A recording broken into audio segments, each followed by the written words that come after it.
Truths are unspoken. I'm a millionaire. Shiva the warrior. Episode 1 ముద్దు లేదు ముచ్చట లేదు. Shivashankar juice point. ఎంత పెద్ద ఆర్డర్ అయినా కళ్ల ముందే క్షణాల్లో డెలివరీ చేయడం ఆ జ్యూస్ పాయింట్ ఓనర్ శివకే సాధ్యం. అదెలా కుదురుతుంది అని చాలా మంది అడిగారు. కాని శివ మాత్రం ఏమో నాక్కూడా తెలీదు అని నవ్వుతూ సమాధానం చెప్పేవాడు. ఆ రోజు బిజీగా కస్టమర్లకి జ్యూస్ అందిస్తూ ఊరికూరికే గోడ మీద ఉన్న క్లాక్ వైపు టెన్షన్ గా చూస్తున్నాడు శివ. ఇంతలో 4-5 బెంట్లీ కార్ల కాన్వాయ్ జ్యూస్ పాయింట్ బయట ఆగింది. ఆ కార్లలో నుంచి బ్లాక్ సూట్ వేసుకున్న కొంతమంది దిగారు. శివ మాత్రం షాప్ ని వర్కర్స్ కి అప్పగించి బ్యాక్ డోర్ లో నుంచి బయటకు వచ్చి చుట్టూ గమనించుకుంటూ ఫాస్ట్ గా నడుచుకుంటూ వెళ్తున్నాడు.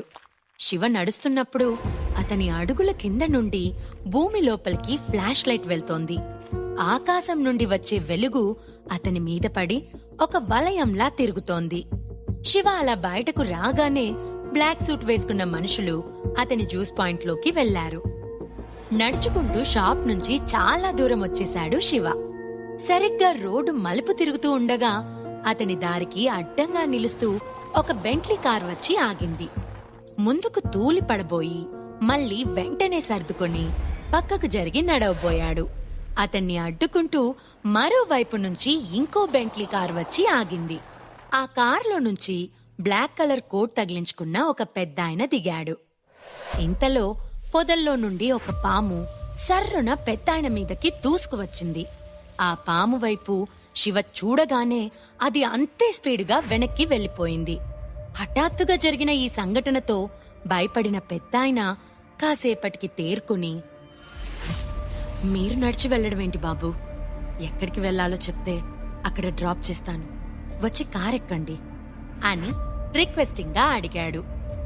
సారీ, నేను వెళ్ళగలను, నన్ను ప్రశాంతంగా వదిలేయండి అని శివ ముందుకు అడుగు వేయబోతుండగా అతనికి అడ్డుగా ఈసారి మరో 2 కార్లు వచ్చి ఆగాయి.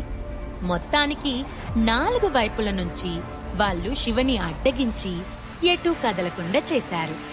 కోపంగా చూస్తున్న శివతో, మీరు వెళ్లడానికి అవకాశం లేదు మిస్టర్ శివశంకర్ పురుషోత్తం అని నవ్వుతూ అన్నాడు ఆ పెద్దాయన. నేను శివశంకర్ పురుషోత్తం కాదు, ఐయామ్ శివశంకర్ శరణ్య. ఆ పురుషోత్తం ఫ్యామిలీ నేమ్ నాకు తగిలించకండి అని గట్టిగా అరుస్తూ చెప్పాడు శివ.